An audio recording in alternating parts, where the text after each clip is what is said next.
Good evening, everyone. Let's start the third session of this year's AgriBusiness Forum. The third session is dedicated to livestock,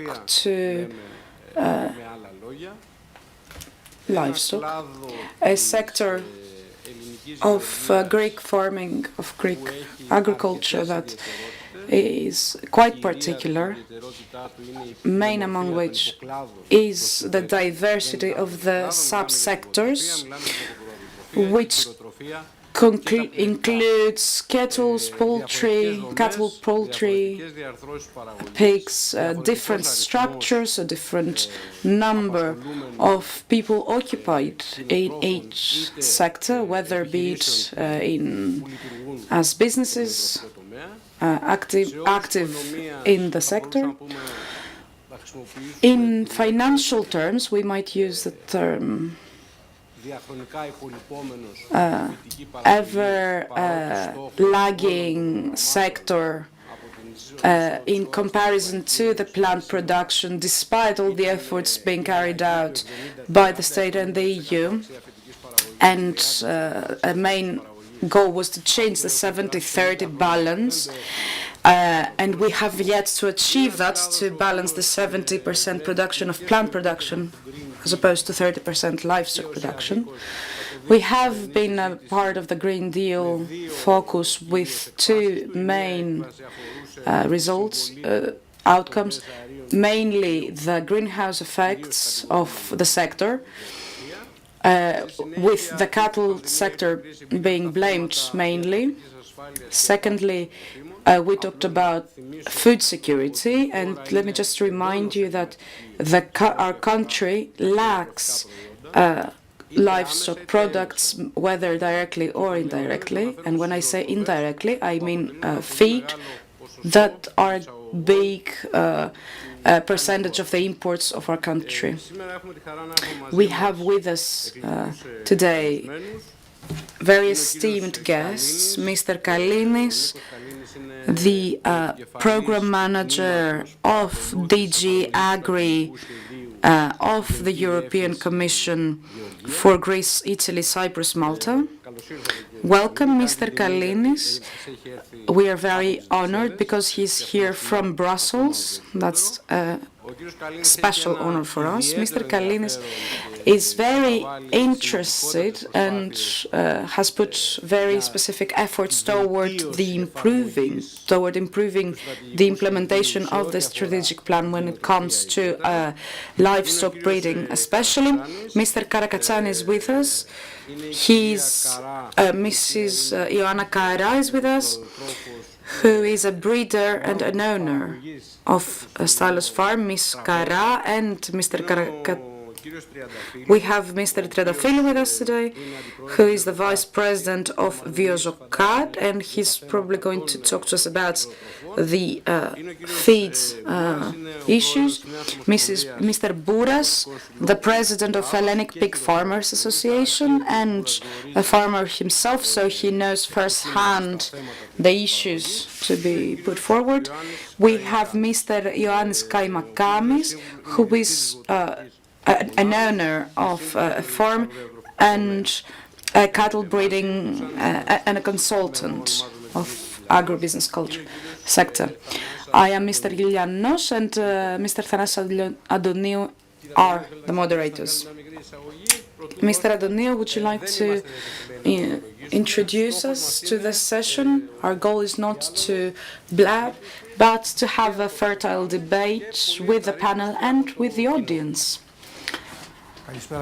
Good evening from me too. Let's start with a series of questions that are very, very wide and very European. Then we're going to go into a series of questions that have to do mainly with the Greek reality. And then we're going to close with a few questions that are purely meat-producing questions, where we are going to ask Mr. Kaimakamis for their input and Ms. Karra, who are members of this production.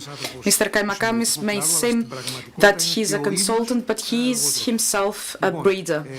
So let's start with Mr. Kalinis, our guest. We had, when we came up with questions, we said that recently Europe faced a series of protests, but we still are in the same situation. So let's go into the new CAP. We've had a new wave in the beginning of 2024, and currently we are seeing an emerging wave that all converge, and it seems that they have stemmed from the Green Deal. If we have heard anything from that, if we have taken anything from that, is that the European Commission does not listen to the primary sector. They may are very well intended, but they do not listen to their bases, and there are regulatory actions to be implemented in the near future within this CAP for well-being, for labeling, for all these things. So I want to ask you, after all the protests in January and the current situation, do you still believe that this voice coming from the grassroots movements is going to be heard? Yes, I have an easy answer. Of course, we are going to listen to that voice. We always listen to it. The strategic plan was under debate during 2 or 3 years. We had put that into the parliament, into the Greek parliament as well, and anyone was welcome to participate. The protests in the agricultural farming sector, I'm sorry about my broken Greek, is normal, because we have seen that protests very, very often, and we are ready to listen to them, and that's why I am here today, to join this panel, to listen to everyone who has anything to say. So I'm not sure when I would be able to give my opinion on that situation in Greece. So, in the Greek strategic plan, as a result of that strategic plan, for 2023, we had 600 million given directly to producers when it came to the agricultural farm sector. From that, 60 million, and let's base what we say on numbers, 60 million was given as coupled subsidies to lambs, 28 to cattle, to meat-producing cattle, 16 million. Forages was 210 million euros. As many of you have not even seen the forage that you own.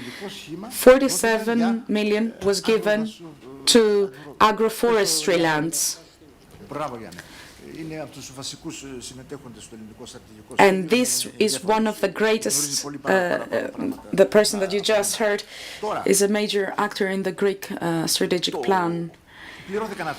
This money was paid, and in Greece, in 2023, in cattle breeding, we had 260 litres. This money was given, from this money we had 214 euros per cattle born. We cannot have, however, cattle only being born and not being slaughtered. And I compared that with the situation in Ireland based on the bank of data. 3,000 plus cattle was exported by Ireland to Greece, 6 to 12 months old. Greece bought these cattle are older so that they were closer to the slaughtering date, let's say. What happens in Ireland? In Ireland we have litres per livestock capital in 70%. In Greece we have a better percentage. But when it comes to slaughter, Greece has half the slaughtering percentage in comparison to Ireland. What happens is that unfortunately I could not get data on that from a Greek party, although it would be very easy to have such service. And I also looked up Israel's data on that, which was written in a completely unknown to me alphabet in Greek. When we see, for instance, the lambs in Greece, the sheep, we see the scheme of a program to eradicate brucellosis and many other diseases. And within this scheme, we have 16 million sheep declared. When we see the data, though, in the milk production, we see an average of milk production of 70 liters per sheep, which is very, very low. 70 liters per sheep, per unit, per animal, is a very low production. We had some conversations, and we also saw that in the Netherlands they had in goat production 1,200 liters per animal, because that's an extreme number. So, when it comes to Greece and being called to do to implement an agricultural production or agricultural strategy, for instance, the sheep, without any data, it's beyond me. And we have the same issue with cattle and TB and how we can eradicate that. We have very specific numbers for brucellosis eradication in insular areas of Greece, and from that, 6 million is unaccounted for. We don't have data for that, and it's a very difficult situation. During the last 2.5 years, I've been involved in the strategic plan of Greece. I have been an inspector for 30 years. I have had a very big issue with all of that. It's very difficult to do agricultural policies in that sector without data. Can we change that? We can only change that if we have the need to change that. Right now, we don't see people protesting. We haven't seen any declaration, any demand on the part of producers for a collective contract, for instance, or anything similar. The representative of Athens also took the podium today. So, I'm sorry for taking so much of your time. Comments are unfortunately outside the microphone.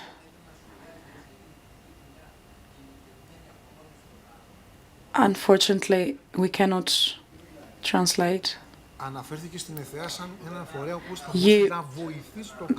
Athens was mentioned as an actor that could be of assistance to the state.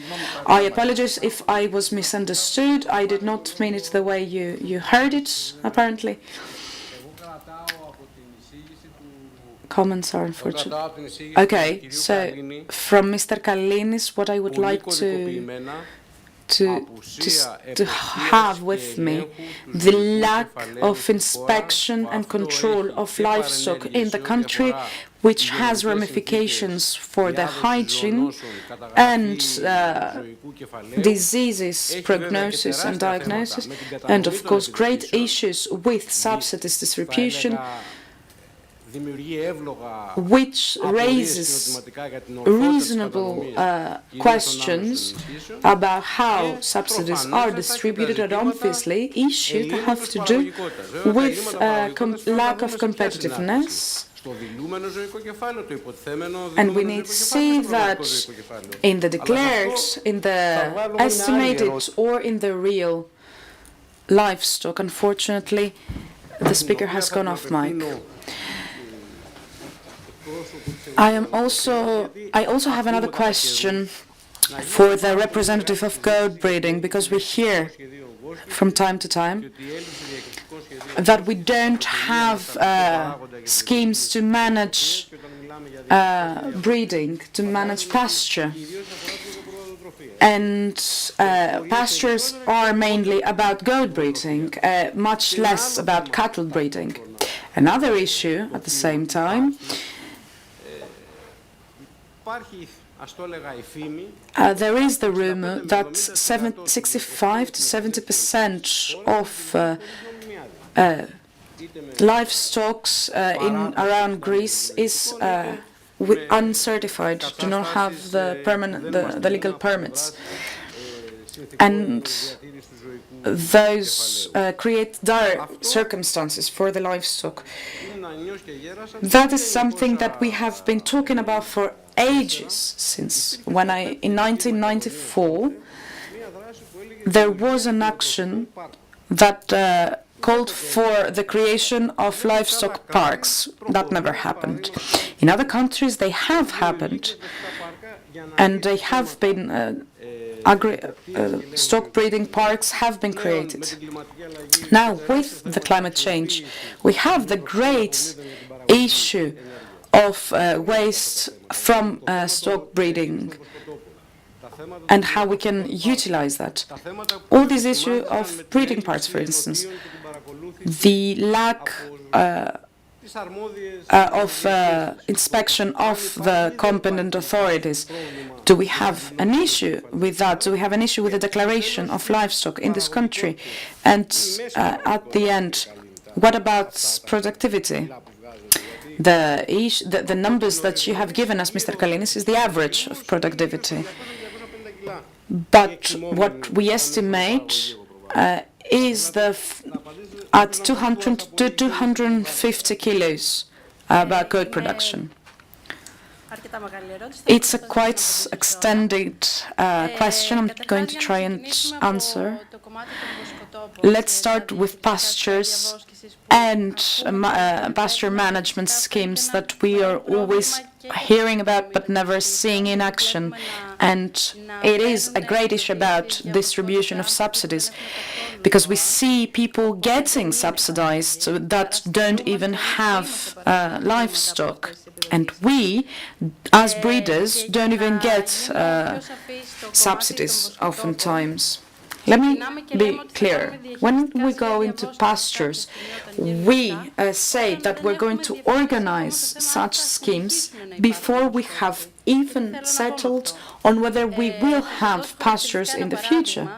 Let me give you an example. In my village, in Ellinokastro, in Trikala, in Thessaly, we have already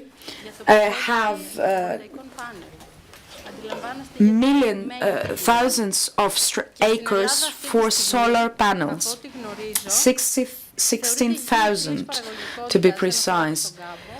So we don't even know what kind of production we're going to have. The area where animal is the area that is used for beekeeping, for instance, or for pasture, is not considered to be an area of high productivity. So even if we go into these schemes, will we have enough pasture to distribute to the farmers? Let me go into the parks that you mentioned before. Before we go into the creation of livestock parks, we need to see who is going to go into livestock production.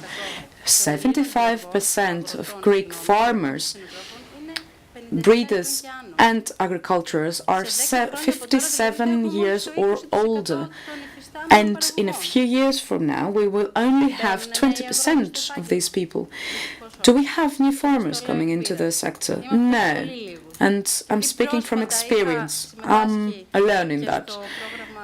Recently, I had participated in the training program of new farmers that was carried out in the third year after we were integrated. We learned nothing. Unfortunately, the comment is off microphone. We are obligated to go through the training, and I can tell you from experience that the result is null. We were trained for 150 hours. Couldn't that be given to us a bit earlier, a bit before we go into the very production? How are we going to be entrepreneurships, as we are seen by the states, if we're not trained as such? The minister mentioned before to go into cooperatives. What I heard when he said that is that, okay, then go on by yourselves into the world. We don't have the instruments to do that. How are we going to do that? How are we going into entrepreneurships if you in order to know all the legal stuff you need to know? For instance, you need to be a lawyer. If you, in any other profession, you need to have gone through the relevant education. But for farmers, this is not the case. For farmers, essentially, they have told us, Google that. There is an organization which is part of the Dimitris organization that trains breeders. The buildings are from 1913. They have to be rebuilt, not just restored, and the money they are given to this school is minuscule. People are essentially on their own. Where are we going to get our breeders? 75%, Mr. Williams was here, 75% that are into primary production are graduates from universities. In Greece, that percentage is 1.2. Do you understand the difference? That's why, with a much smaller area, the Netherlands have a much greater percentage of agriculture in the GDP as opposed to Greece. What about the permits? 15% of breeders, only 15% of breeders have permits. As you can understand, all the rest either dropped out because they could not see light ahead. If you're 57 years old, it's not worth going through all of that if you're going to be retired in 10 years. In order to give electricity to a stable, which is rather essential, one might say, you, apart from a lot of money, you also need to go through a lot of bureaucracy. We want to paint a nice picture of everything, but reality is much harsher. Let me close with that, just about labeling. All sheep and goats need to have personal labeling, and through any control, if that is not present, you have a fine. This is according to the law and the regulations, but what Mr. Kalinis said is, and let's not go into specifics, it cannot be. The numbers do not correspond between the number of So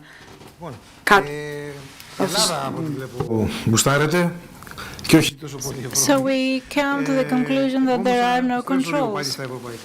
Let me just go back to the EU affairs. Mr. Georgios Karakatsanis, who is an financial expert and a natural resource economist.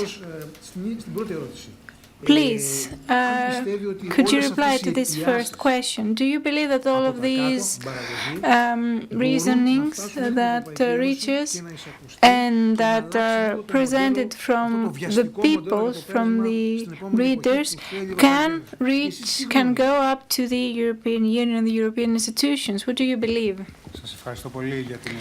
Thank you for this question, and I'd like to thank all the organizers of this important conference, as well as all the speakers here today.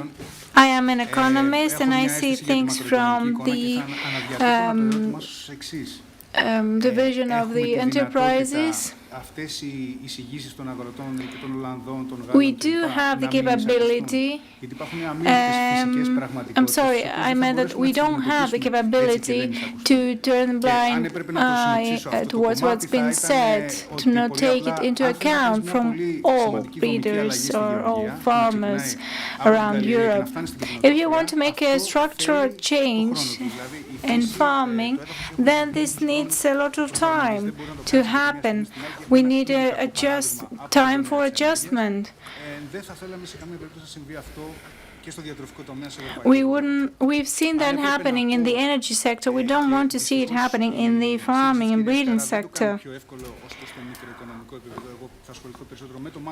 I'm going to focus more on the microeconomic level. And from my side, we're looking for solutions that have a lot of goals. And we see that there is a lot of dependency of the European Union from the imports. Another pillar is that we want to have conclude, so to say, farming system and sector.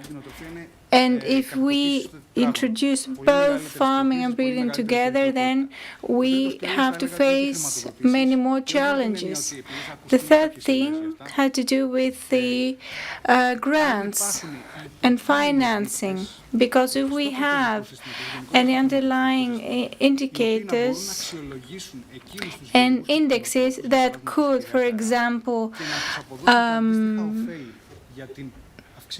evaluate the breeders, such as Ms. Karra, then this would be of a benefit for us. When we're talking about Green Deal and green strategy, then we're talking about the environmental performance. We're always talking about the farm-to-fork strategy. We're talking about introducing the right labeling to products, etc. So if we could show to everybody how things are happening in Europe and what's been happening, then we have three different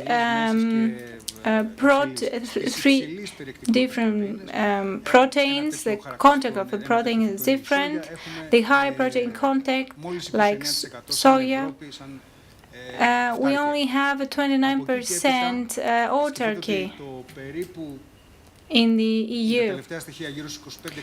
And then around 25,000 tons have been imported from Brazil, from Asia, and other countries like the USA.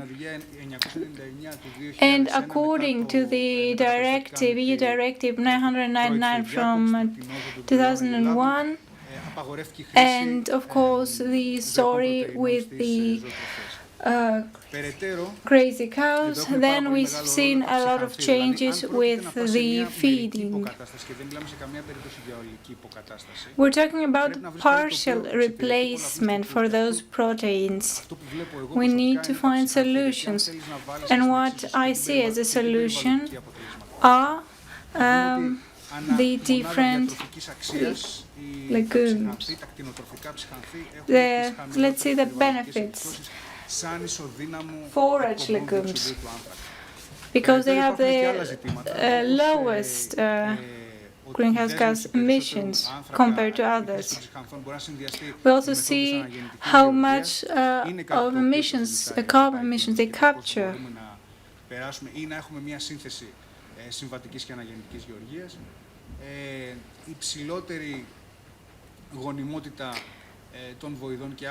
We want to have a lot more litters from the animals, and later on we could talk about how we're going to distribute the interest of the businesses and the different products, and how we're going to evaluate and to put a price on certain products, and how we're going to class certain luxury products. And I will agree with what's been said before, that without any data we cannot do anything. And please let us understand that there is something happening before us, and it is happening without us. Mr. Triantafyllou, you said earlier, and you had a conversation with Euronews, and you tried to be more general of what's going to happen. We'll see what will happen in Greece. We thought that this might have happened because you were too young, or then we saw that you actually were present at the worst time of this whole industry. So some time has also gone by. We've seen a whole another war that's been happening in the Middle East. So please, can you give us a picture of what's happening right now, the pan-European level, the global level?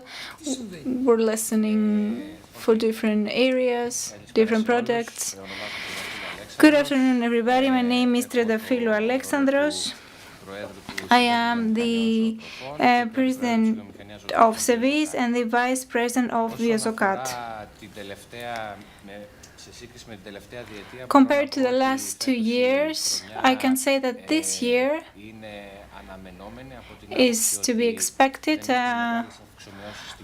because we don't see a lot of change in the prices. But what we have to face mainly right now is that our country is not able to pick up and to cover the plant production with the breeding production, farming production.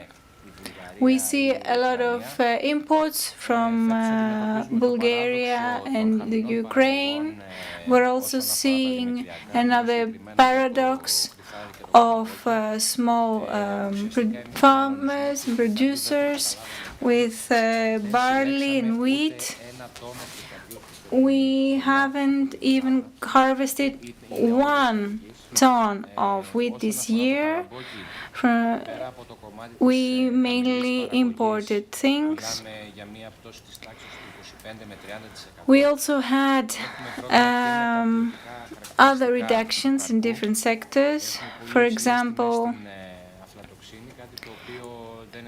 in a very η μόνη πρώτη ύλη που σήμερα δείχνει να έχει μια σταθερή πορεία και ελαφρώς πτωτική είναι η σόγια, αλλά κανείς δεν μπορεί να προβλέψει τι θα συμβεί με την Αμερική, το δολάριο και τον πόλεμο που είναι... We cannot predict what's happening. We cannot predict what's going to happen with the dollar and around our neighborhood. Well, we see a very distinctive policy from President Trump. And let me just give you an example. After the Trump election,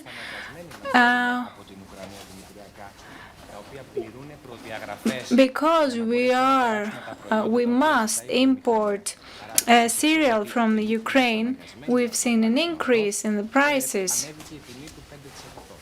around 5%, only because of this change.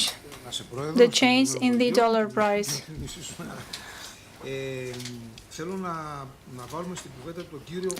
Let us now introduce to our conversation Mr. Bouras, who is part and the president of the Hellenic Pig Farmers Association. I was participating at the SEVIZ conference in Ioanna, the Ioanna city, and there was a professor there who really gave to us a very dark image of what's happening. Very few things can happen if we want to be competitive. You have to forget everything, cattle, pigs. You only have to think of poultry. That's what the professor told us. Then there was another participant who gave the participant of this conference of a different perspective and a hope. I thought that your industry was quite modernized compared to others for years now. But please tell us, what's the situation right now in Greece?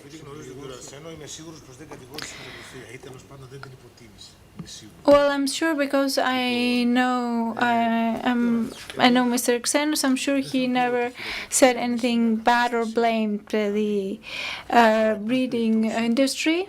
I'm not going to say that we are on a good level, but based on everything that we heard today is that we need to examine what's happening around us. Well, we don't see a lot of changes in other sectors and other industries, so we also did not have quite big changes. Our sector for many decades now is not part of the investment plans of this country. What is the main plan of this government during 10 years? Well, the criteria are different, and let me talk about the improvement plans, plans for modernizing and growing. Our industry was never part of it. The way that things were subsidized and included did not make it easier for big farmers to join it. So 1 out of 1,000 took part in it. So for 15 years now, and we cannot blame the COVID pandemic or the war in Ukraine.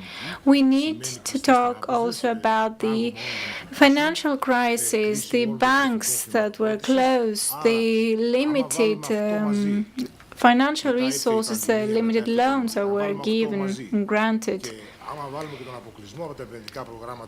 And if we take everything into consideration, then what's left is our thinking that we did okay. Of course, there are issues that could be fixed, and we could talk later on about those.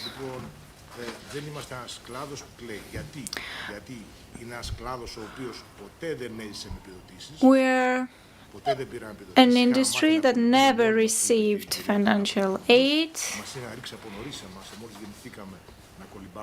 Since forever we were on our own, but we understood from the beginning that in order to be better is to improve our productivity.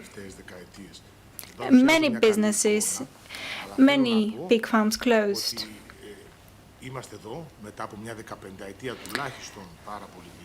After a hard 15 years, we are still here, And we want to be part of a strategic plan in order to improve our numbers.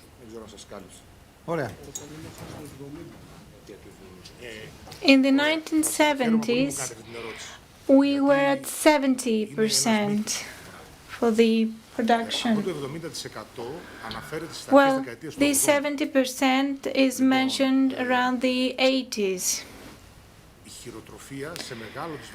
Pig farming, and let me explain why we have these numbers. It is because the pig was not part of our dietary, the Greeks' dietary needs. We used to only consume it during Christmas time. I think many of us can remember it. Then what happened during the 80s, after the 80s? Pork entered our dietary habits. Our, of course, means, our level got better. And that's why we saw an increase. If there wasn't for tourism, then we would have the same level. In these numbers, in these autarky figures, we always include the tourism, 35 million tourists per year. Back in the 80s and 90s, we saw a lot of investments, the investment laws that were part of the government.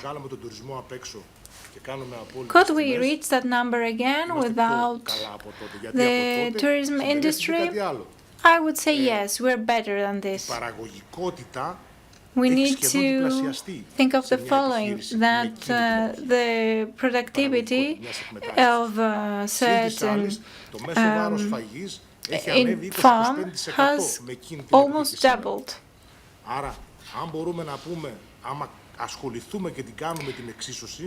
So if we calculate things, then I would say that nowadays we are better than in the past. So one last question to close this circle. To the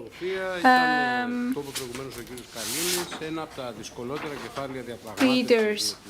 Well, this issue was a very tough issue to handle during the EU discussions. The country has spent a lot of time and a lot of effort to be able to keep the same prices that are, of course, very high compared to the prices that other states received for the same sector. We right now find ourselves with 35% of autarky in this sector. Could we divide this industry into sectors? Where are the problems? Where could we focus? Well, of course, we could divide the cattle industry into sectors, into industries. For example, the industries that have their main focus on milk production, dairy production, and the other sector, the cattle breeding, where we grow our animals and use the meat.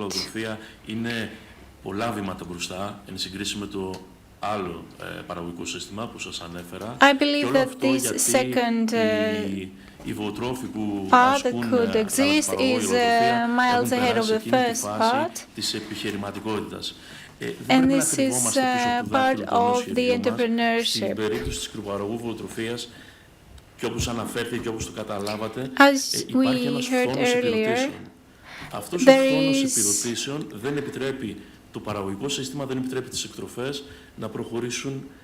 in certain areas a lot of investments.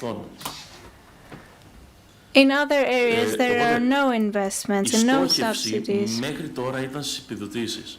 So, Αυτό σιγά σιγά for αρχίζει some και αλλάζει. people, their goal νέα γενιά στον was κλάδο to get και the πλέον subsidy. αρχίζουμε να βλέπουμε θέματα που έχουν να κάνουν με την ποιότητα του κρέατος. And we're starting to see different issues when it comes to the meat quality. Έλλειμμα σε θέματα γεννητικής των ζώων. We see that in the Greek breeding industry, there is quite a loss. We have fallen behind. There are issues with genetics.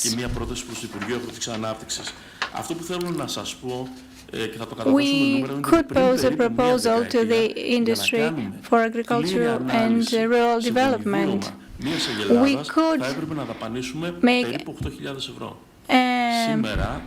in the past, in order to do an analysis of a certain cattle on the genes of a cattle, then we will need 8,000 euros. Nowadays, we just need 80 to 100 euros.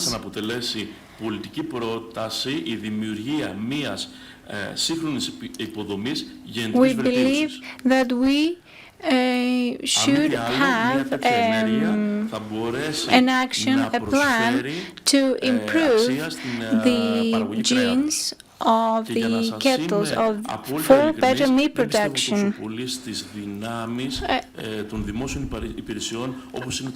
I'm not really a fan of public services based on how they're working right now. I believe that such services can be bought and can be built on specific and existing businesses that can help us and implement these analyses.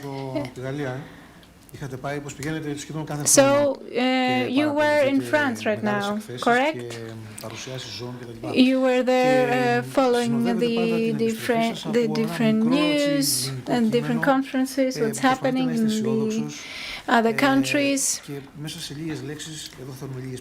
I'm really happy that you are positive, and I just want to hear, and we heard what you had to say.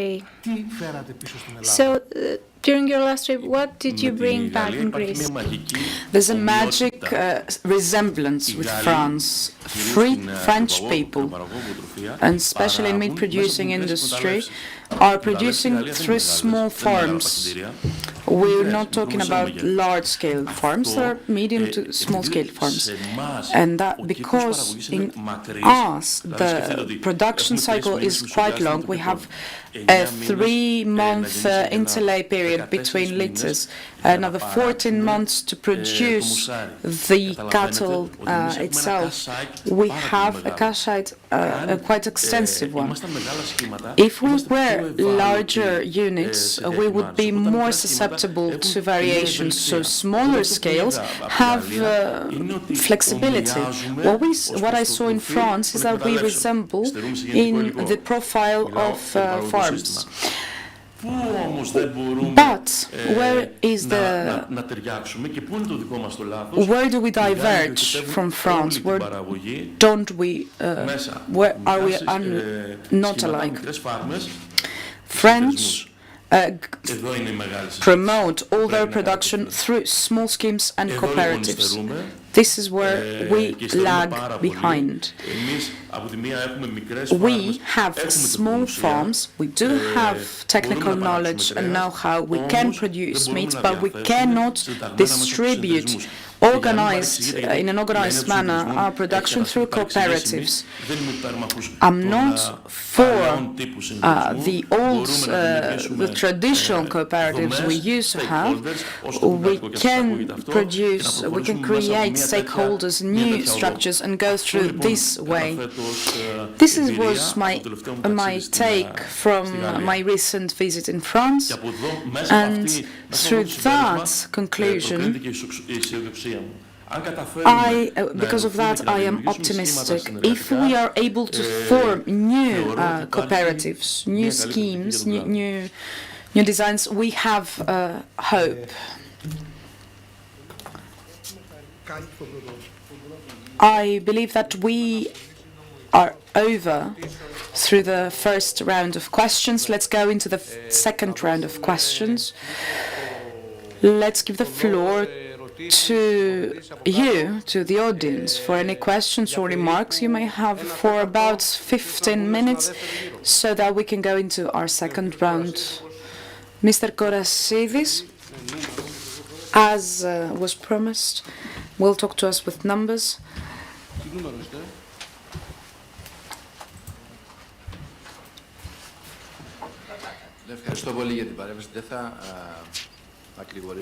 Thank you very much. I'm not going to take long.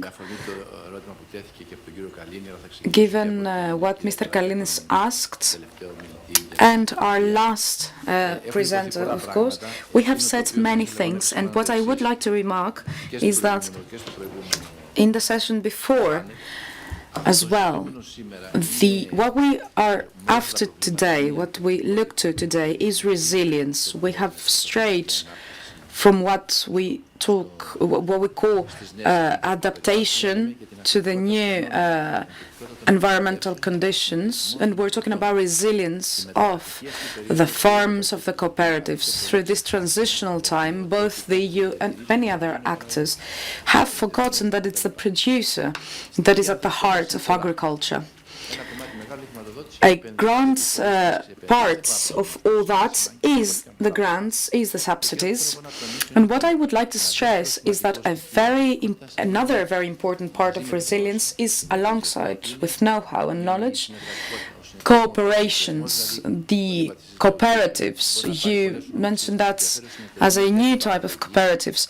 It can have many forms, but we need them for farmers of any type and any crop to achieve, through the distribution of risk and knowledge, to go further.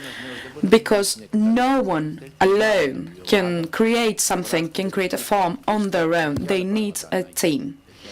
They need to be informed. They need to be supported from various actors, because we see that government infrastructure is decaying. And so a very important axis of resilience are the cooperatives that need to work toward that, also toward the digitalization of farming, toward new businesses that import new products, through all of that, but to the benefit of the production. That's all for me. So FEAS is trying to go toward that direction, to build all these instruments that are going to be built from the bottom, from the grassroots, not from top. Let me ask you, since you're here, you have said several times in the past that you share the numbers of some large cooperative enterprises, like Pindos, for example. Do we have a two speeds of cooperations, of cooperatives? Do we have those that have gone ahead, that are running, and we have those lagging behind that cannot cope with that? Or do we have everyone being on the same page? Let me answer that. Pintos, for instance, or Kalavrita or Venus, like you mentioned, these kinds of cooperatives, or in Heraklion, the olive producing cooperatives, these people produce products that have resisted to the crisis, and that's how they went through that. They were able to manage that. They had a management that was not involved in the financial aspect. And let's take Pindos, for instance. They have 600 producers. It's not a lot. But these producers yield 305 million. Kalavrita, again, is a very resilient cooperative on the mountainous areas. There are also farmers, agricultures that do that. In Elasona, for instance, as well, they have developed synergies with the people who have produced feta cheese. So we do have a cooperation of the cooperative and the processing parts that give us a 600 million exports, for instance. So we do have standards that we can follow, depending on the needs of each area. We do need agriculture, though, because without that, even tourism is not very attractive in the islands. We need to be able to defend the local production and not import as much. So we need to structure all of that and support it this way. So since we are now in the Q&A section, let me ask a question that just popped in my mind. We were happy to have with us today a representative from Israel. Let me ask. It's quite peculiar because the geomorphological conditions and the weather condition in Israel are quite similar to that of Greece, as opposed, for instance, to Greece versus the Netherlands. How does an Israeli see today's meeting, today's panel, today's conversation? What are the intakes? What are the questions that may arise from this meeting for the Greek agriculture, for the Greek livestock breeding, a country that was lacking in feedstock, in feeds, that has not enough humidity, not enough rain, that does not have the optimal weather conditions, because we have heard that as an argument as well. We can't have a very developed breeding sector because of the weather conditions, for instance, or the geomorphological circumstances. Could you please answer to that? Yes. I'm Dr. Sagi from Israel. Unfortunately, we are from the field of agriculture, not livestock. Nevertheless, knowing the Israeli agriculture, I can refer you to 3 points that may be of interest. The first one is the germplasm, namely the genetic of the animals, and the breeding process is essential, and adapting the animals to the region is essential, namely the kind of food, the weather, and of course the disease problems and limitations. This is one area. But the second area will be the feeding. Nowadays in Israel, in the universities, we are working on improving the level of protein and the quality of the feeding. Also, all those feeding technologies, how you build the diet of the animals, which will affect both the level of growth, namely the yield, and the quality.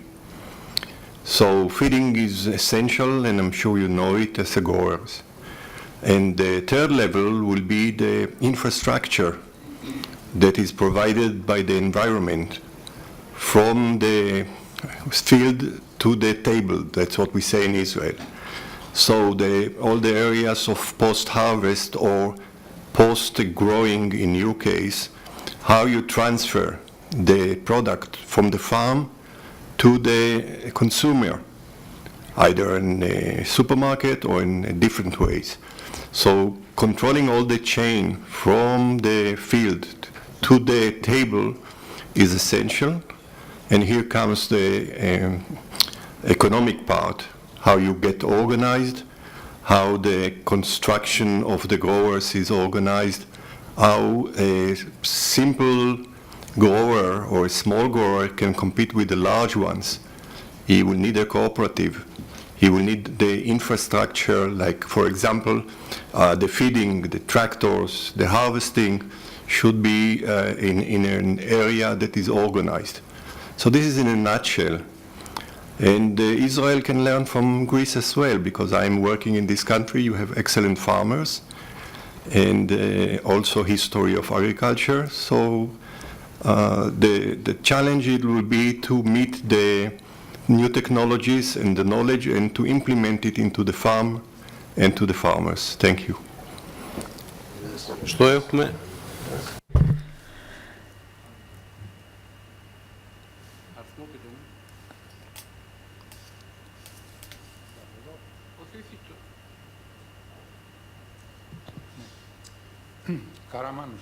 My name is Karamanos. I am from the Agricultural University of Athens. I would just like to ask you, it's for Mr. Kalinis, this question, based on a diagram by Mr. Karakatsanis, and this is the percentage of protein content in forage crops that are cultivated in Europe overall across the EU. The question is based on a traumatic experience we had in the beginning of the 90s, when a very large network of around 10 countries of the European Union that were evaluating the protein content of various varieties of plants was submitted a proposal to the European Union. It contained five articles. It was scientifically top of the top, but it was rejected politically. What we learned from that experience, for some reason, the EU was promoting more the imports of soybeans than the production of protein content plants that were able to be produced here. For example, legumes, forest legumes. For example, peas or even lupine, plants that are over 25 to 30% in the content, in the protein content. Is there today a specific strategy of the European Union in place that supports the production of these plants in order to decouple the European breed stock from massive import from the US and elsewhere? I don't know the history on that issue, but thank you for bringing that to my attention. What I can say regarding the strategic plan today, we do promote the cultivation of protein consisting plants, protein-containing plants, because yes, as you said, we are very heavily dependent on imports. What you said about protein content, because member states can give a percentage at 2% of the total EU cropland for legumes. In Greece, we have also a coupled aid where we introduce an enhanced support to produce to cultivate soybeans in Greece. It's going to amount to a 500 plus euros as an enhancement towards the cultivators, to farmers. For the first time, let me add that it's for the first time that protein cultures have been added for this period of 23 to 27. And unfortunately, we have not seen yet all the listed or the detailed contents to see how many eligible partners we had for forage crops, because we had all the forage crops included mainly for two reasons. Firstly, for environmental reasons, and secondly, for financial reasons, the reduction of the cost of feedstock. Mr. Triantafyllou would like to also say something. As a representative of BIOZOKAT, we are in cooperation with the Agricultural University for several years. None from the university have approached us for forage legumes that you mentioned. Is that something that is going to function? Or do we have the land to cover feedstock? Or are we going into that theoretically in an academic discussion? Please keep it brief. Whether the promotion of forage legumes is going to be promoted and whether the Agricultural University of Athens is interested in supporting scientifically this effort is clear. Of course, I mentioned my experience from when I was in this specific laboratory. However, right now I'm not there, so I cannot tell you the current state of affairs. However, we're not talking about a whole substitution of soy proteins, just a partial substitution, which of course means investments. It means that we have the relevant factories to process the products in order for them to be accessible to the Greek farms. I cannot speak on behalf of the Agricultural University because I'm not there anymore. At the time, we had gone into a very important attempt. Mr. Zervas takes the floor now, and Mr. Zervas is on that effort now with his team, I think. Yes, Mr. Zervas indeed has a very extensive know-how. He has extremely big experience in livestock breeding. The issue, the thing is that we need to cooperate. That's the thing. Let us not discuss looping anymore. Let's go beyond that. It works or it doesn't. Why should we go into even more research about that? Let's go into a different product. So, let's go into the second round up. Do we have another question? Yeah. Very briefly, please.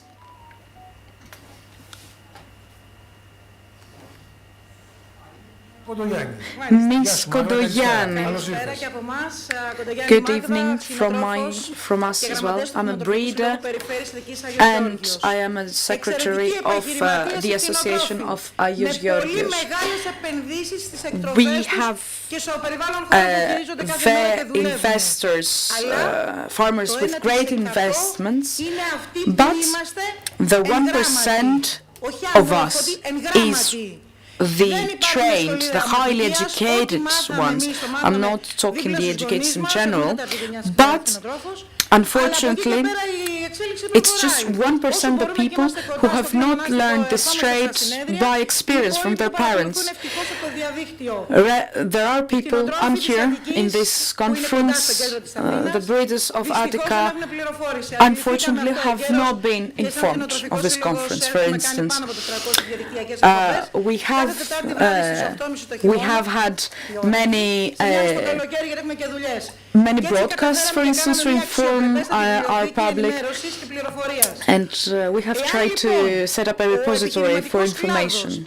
So if us, the business sector, the headstrong people who try to be available at all times, if we are not informed enough, if information does not reach us on our sector, we cannot go anywhere. We do not have sufficient chambers to support us, and therefore, mathematically, we are headed to disaster. We are going to lack even more than we lack today. Invest in the training of the businessmen, of the business people. I understand that you're trying to do something, but we need to have much more done. So we shouldn't blame the farmers.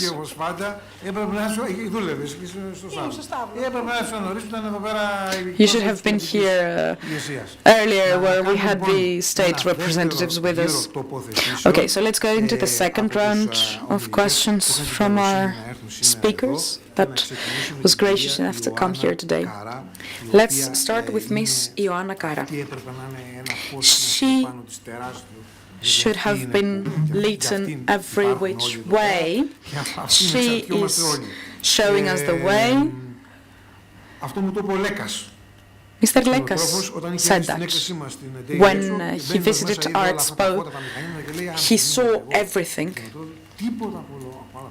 And he said that if it weren't for the farmers, none of these other things would have been in place here. After the Daniel destruction, they had, and the animal diseases, they had a very difficult time.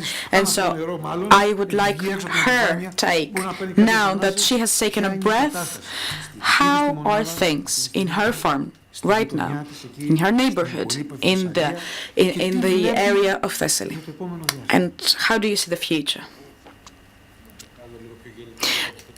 Let me expand this question. So you do have differences, different sectors have differences, but they have also many things in common, the different sectors of feed breeding, of stock breeding.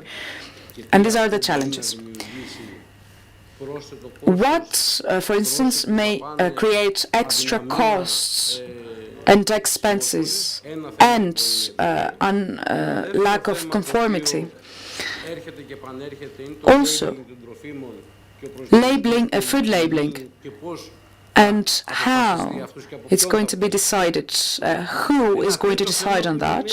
Thirdly, food habits and food standards that we see changing gradually and seeing changing the content of the feed gradually. And that's also a question toward the three representatives of businesses. Obviously, everyone's take is welcome. So, let me start by our farm, by our unit. With Daniel, unfortunately, we lost oral animal capital. And the only thing that remained were the buildings. The equipment was not saved, and we managed for a year now, after a year, to stand back on our feet, buy animal, buy equipment, go back into production. Our greatest problem or complaint is that we did that all by ourselves because we had minuscule support and compensations. And I would also be very interested in listening to Mr. Likouretzos and what he has to say on that. So, we are, all of us farmers, we are at a stage where we don't know where we're going. Personally, each one might have their goals, might know their challenges. However, collectively, as a sector, we want to have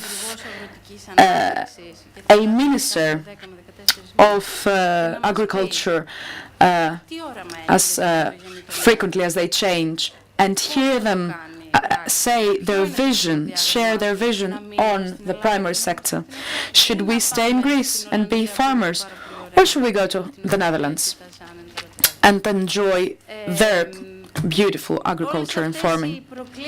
All these challenges that we face on a daily basis, have they been analyzed by each minister? Have they come to their attention? Because agricultural strategy and policy is crucial for a person to go into the agricultural sector and to have that sector in the first place. You see that everyone who has studied, has financial studies, we do a financial spot analysis before we go into an endeavor. Has anyone done that SWOT analysis for the agriculture sector? It's quite basic. How are breeders going to be supported? If we want to create a sheep farm, for instance, they need to invest 1,700 euros per animal. For the farm to be viable, they need to have at least 300 sheep. Do the math and imagine how many young people can put in this capital to create a unit in this uncertain environment? Right now, we have animals slaughtered because of the diseases. We have animals drowned because of the floods. However, the price of the milk is decreased at 1.45 or even lower. And what strikes me more is that how at milk we cannot see the laws of the markets in place, demand and supply.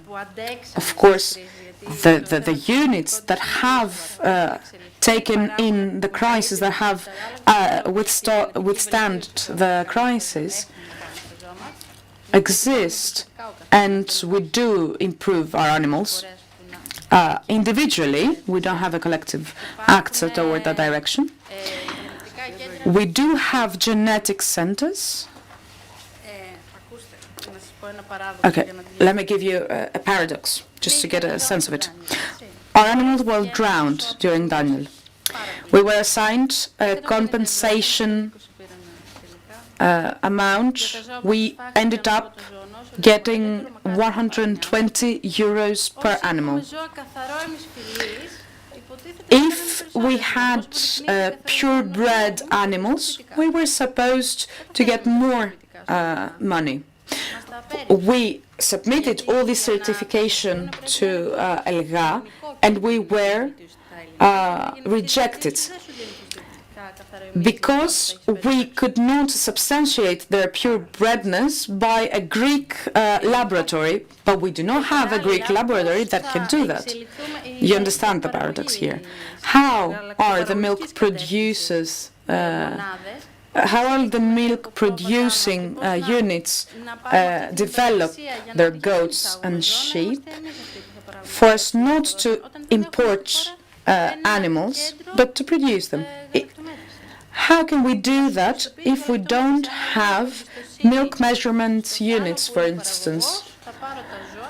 If I do that, if we did have that, we could have an inner circulation of that service, but we don't anymore. We talk of improvements, of new agricultures in the agriculture, but no one is shedding some light to the livestock breeders. And I'm talking about the people who are going to do that. 80% of food production comes from middle to small-scale farmers, according to FAO. They announce measures for greenhouse installations, but what are the rest of us to do? And going into the last part of your question, you talked about Nutri-Score and labeling. When we, on our own,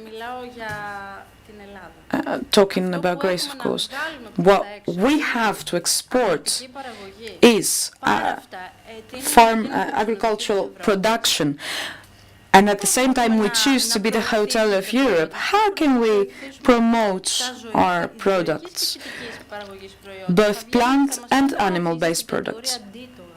No, we're going to get D in our milk because it has fat. Yeah, obviously, it's milk, it's going to have fat. Almond milk, however, might be considered a better food. Coke, of course, yeah, and Coke, of course. Mr. Kaimakamis, I'm sure you're aware of SWOT analysis.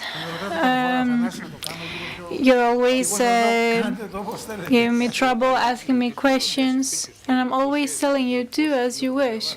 Well, there's always a strategic plan. I'm sorry, Yiannis.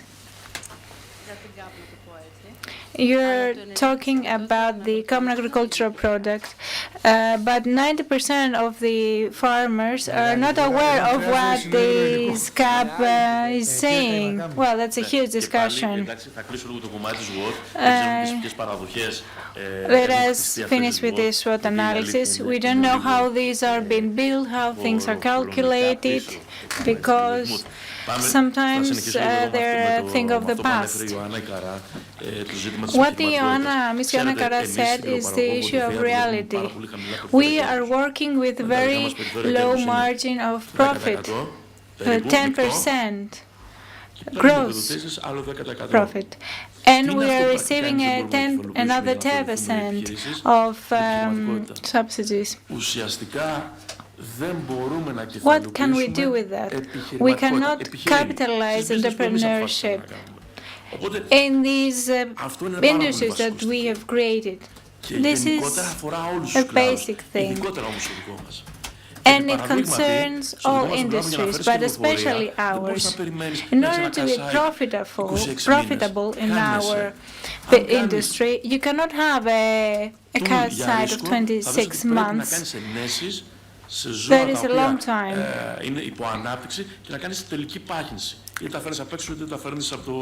On certain animals, you may have to administer them with certain doses so that they grow faster, etc. This is a certain risk. Of course, you can capitalize it, but you have to take all things into consideration. So there is an issue of entrepreneurship. And because we talked a lot about education and training, I think we believe that we talk very general about it. We always say that there is no training. Well, what kind of training is missing? Well, I come from a small village from the Elassona area, the Elassona region. What is missing actually is the skill to scale. It's very specific.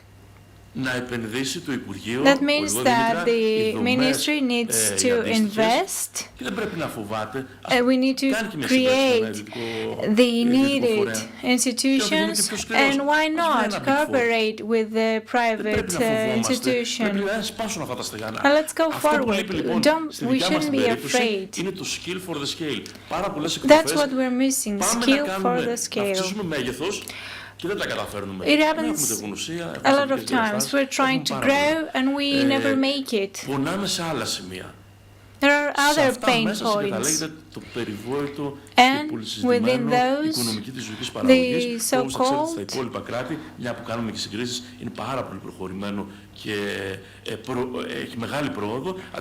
financial side of the breeding industry. There is also no university and no professional about it in Greece.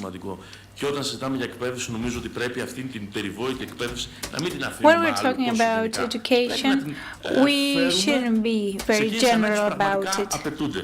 We need to put things into place where needed. You talked about well-being, you talked about labeling, Nutri-Score, many things.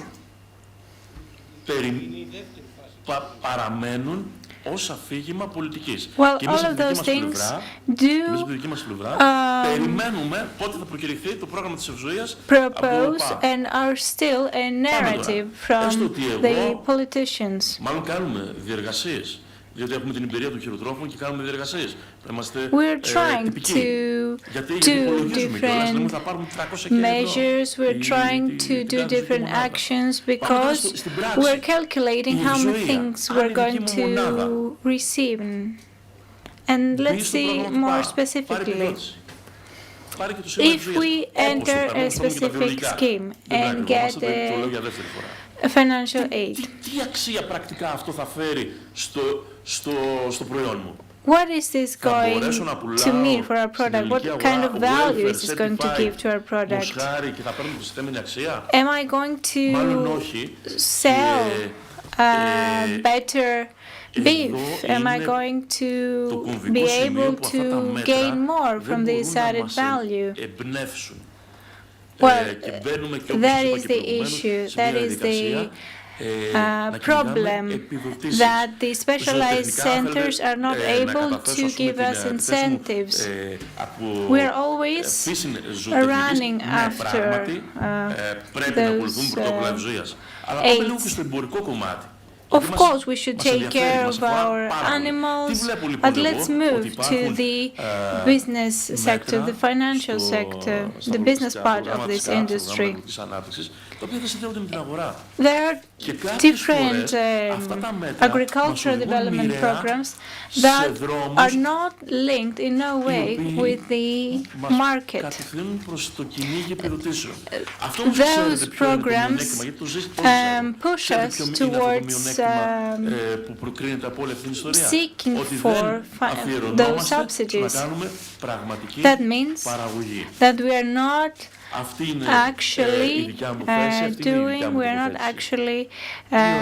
breeding animals, we're not doing our own productions.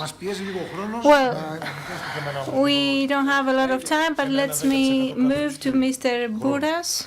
Λοιπόν, καταρχήν επειδή τέτοιες ωραίες όπως καλή ώρα συνευρέσεις ανθρώπων του χώρου Well, first of all, such great gatherings do create very great messages towards the politicians and the ones who are governing. We're not denying, we're not saying no to the cooperatives, but this is not the only solution. For example, what's happening with fisheries and fish productions, and also what's happening with the meat and beef production. France is a great example who has all those small cooperatives and their exporting schemes.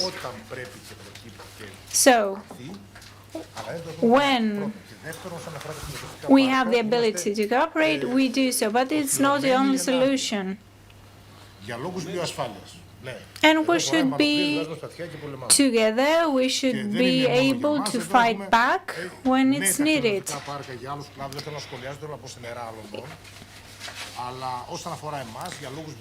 Yes, of course, there are certain parks that have been planned, but again, we need to stand together. We've seen examples from different countries, countries that do not continue with those parks on the basis of biosecurity. I would like to agree with you, Mr. Bouras. I would like to disagree with you, Mr. Bouras. So, we are opposing to those parks because of biosecurity. At the beginning,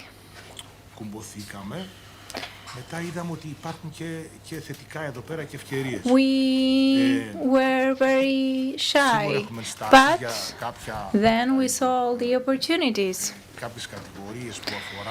We saw what well-being means, what certain actions, for example, cutting the tail of different species.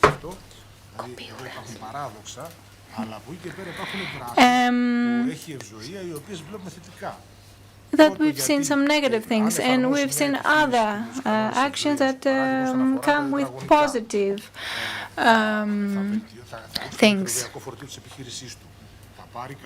Again, with different infrastructure works, how those are going to improve our rates, our yields, our consumption. For example, when we're using medicines, different drugs for animals, and how this is going to be reduced when taking into consideration the well-being of the animals. όπως έτσι δουλεύει η Ευρωπαϊκή Ένωση εδώ και πάρα πολλά χρόνια. That is how the European Union has been working for many years now. Και θα ωφελήσει, αλλά ταυτόχρονα δημιουργήσει So the issue of well-being, once again, we are taking part in action that is, of course, causing something good to happen, but also posing to other things like using extra hormones for cattle, etc. Θα έρθει από την Κροατία χοιρινό εδώ πέρα, η Κροατία είναι στην Ευρωπαϊκή, νομίζω, από μια άλλη χώρα τέλος πάντων, από τη Ρωσία, γιατί η Ρωσία αυξάνει και αρχίζει. So let's see what's happening with the imports. If we have pork imported from Russia, is it being controlled? What are the problems with it? Thank you very much. Let's go to the other side, to Mr. Karakatsanis, who has still some things that he wants to say. We don't have a lot of time, but please, you have the floor. I heard some very important speeches. What I heard from Ms. Karra, Ms. Kaimakamis, on the subject of sustainability, and I am aware that that is not able to happen if we don't have the plans. So we need to have a database that will, of course, focus on regenerative production and farming. We also need an institution to be responsible for it. So no matter what we're talking about, for any special subject, we need an institution to monitor it and to have the necessary tools to do so. What capabilities does AI give us to do so? Just a long shot for everybody to be able to understand. When we're looking at it from microscopic level, when the revolutionary, the revolution began, then we saw how the labor changed, how those tools helped us change.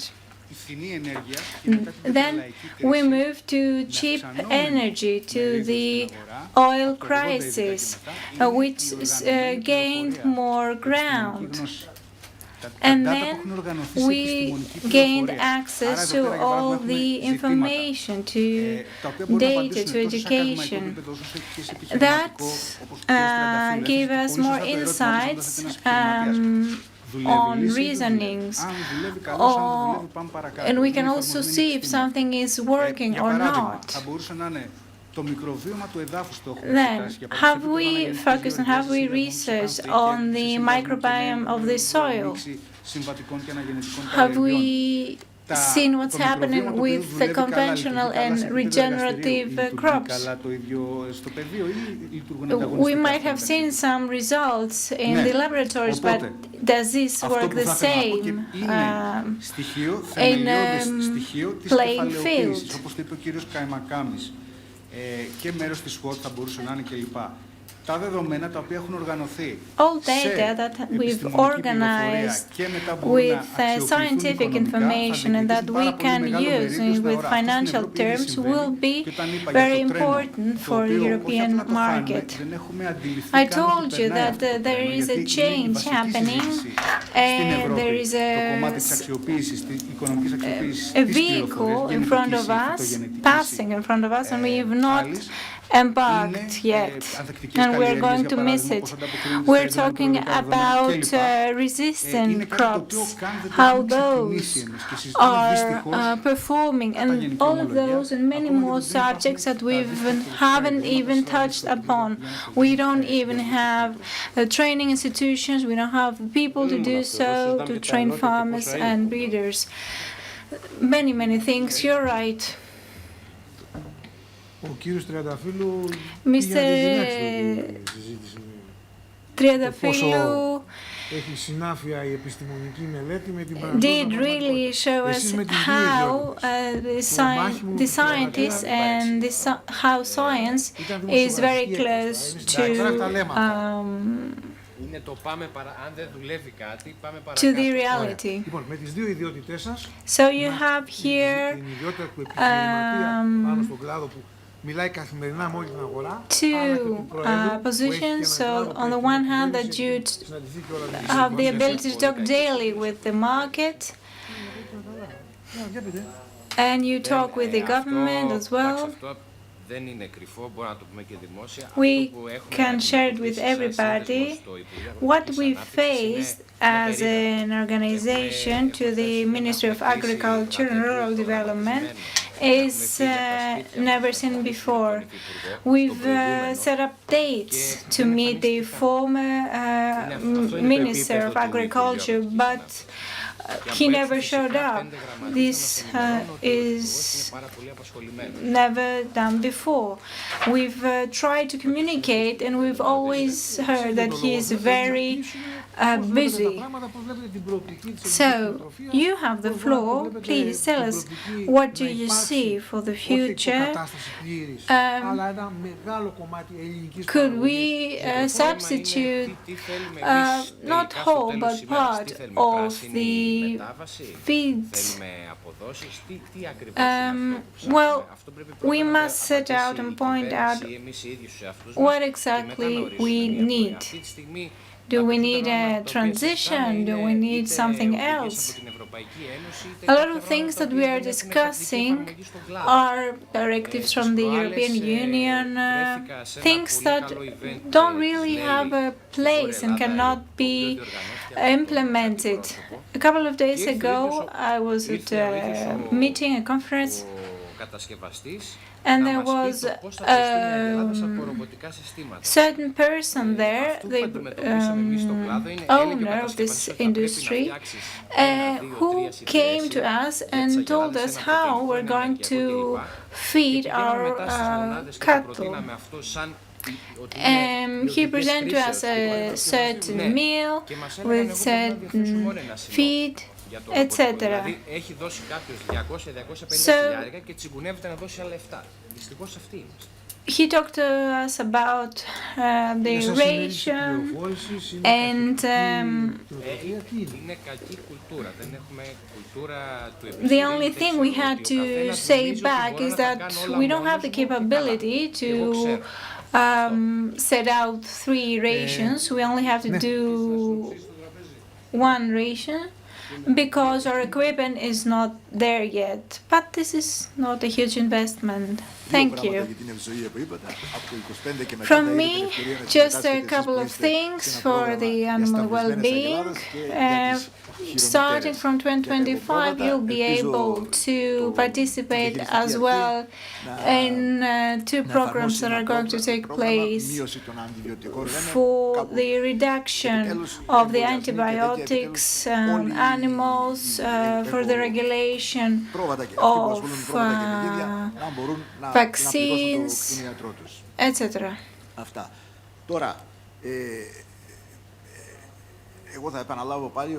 I would like to repeat once again that the data are very important for us in the European Commission, because the data are the ones that lead to the effects.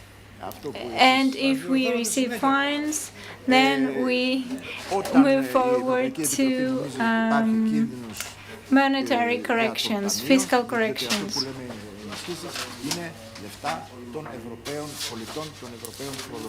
Because all of those aids that are being given come from the pockets of all Europeans. Thank you very much for your attention.